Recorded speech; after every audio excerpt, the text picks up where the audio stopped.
ಈ ದಿನ ಬೆಳಿಗ್ಗೆ ನಮಗೆ ರೆಡ್ಡಿ ಸರ್ ಇಲ್ಲಿ ವಾಕ್ ಮಾಡ್ಬೇಕಾದ್ರೆ ಯಾರು ಹೇಳಿದರು, ಬಾಗಿಲು ಓಪನ್ ಆಗಿದೆ ಅಂತೇಳಿ ಫೋನ್ ಮಾಡಿ ಹೇಳಿದ್ರು. ನನಗೆ ಒಂದು ಓಪನ್ ನೋಡಿದರೆ ಓಪನ್ ಆಗಿತ್ತು.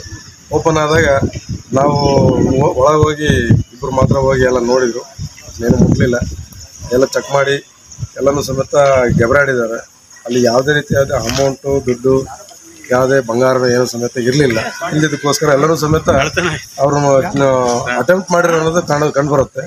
ಕಂಡು ಬಂದು ಎಲ್ಲನೂ ಸಮೇತ ಪೊಲೀಸರೆಲ್ಲನೂ ಬಂದು ಎಲ್ಲರೂ ಚೆಕ್ ಮಾಡಿದ್ದಾರೆ. ಎಲ್ಲನೂ ಸಮೇತ finger prints, spot dog, police ಅಧಿಕಾರಿಗಳು ಎಲ್ಲರೂ ಸಮೇತ ಬಂದು ಚೆಕ್ ಮಾಡ್ತಾ ಇದ್ದಾರೆ.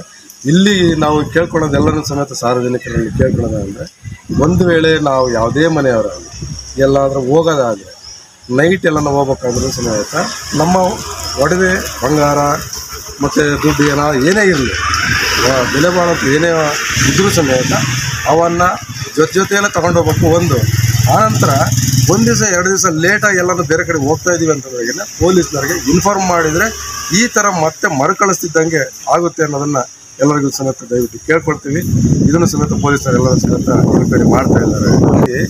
ನಾವು ಯಾವುದೇ ಒಂದು ಏರಿಯಾದಲ್ಲಿ ಯಾರೇ ಅನುಮಾನಾಸ್ಪದವಾಗಿ ಯಾರೇ ಬಂದರೂ ಸಮೇತ, ಯಾರೇ ಆಗಲಿ ಆ ವಠಾರದಲ್ಲಿರೋಂಥರಾಗಲಿ ಏರಿಯಾದಲ್ಲಿರೋಂಥರಾಗಲಿ ಯಾರಾದರೂ ಹೋಗ್ತಾನೆ ಇರಬೇಕು. ಅದೇ ರೀತಿಯಾಗಿ ಒಂದು ವೇಳೆ ಅವ್ರು ಏನಾದರೂ ಬಂದು ನಮ್ಮ ಮನೆ ಬಾಡಿಗೆ ಆಯಿತಾ ಈ ಥರ ಅಂದರೆ ಗೊತ್ತಿದ್ದರೆ ಕೇಳಿದರೆ ಪರವಾಗಿಲ್ಲ, ಗೊತ್ತಿಲ್ಲದ್ರೆ ಬಂದು ಕೇಳಿದ್ರೆಗಿನ ಯಾರು ಅವ್ರ ಫೋನ್ ನಂಬರ್ ಕಲೆಕ್ಟ್ ಮಾಡ್ಕೊಳೋದು, ನಿಮ್ಗೆ ಯಾರು ಎಲ್ಲವನ್ನೂ ಸಮೇತ ನಾವು ಎನ್ಕ್ವೈರಿ ಮಾಡಿ ಅವರ ಒಂದು ಚಹರೆಯನ್ನು ಸಮೇತ ನಾವು ನೆನ್ಪಿಟ್ಕೋಬೇಕು ನಾವು.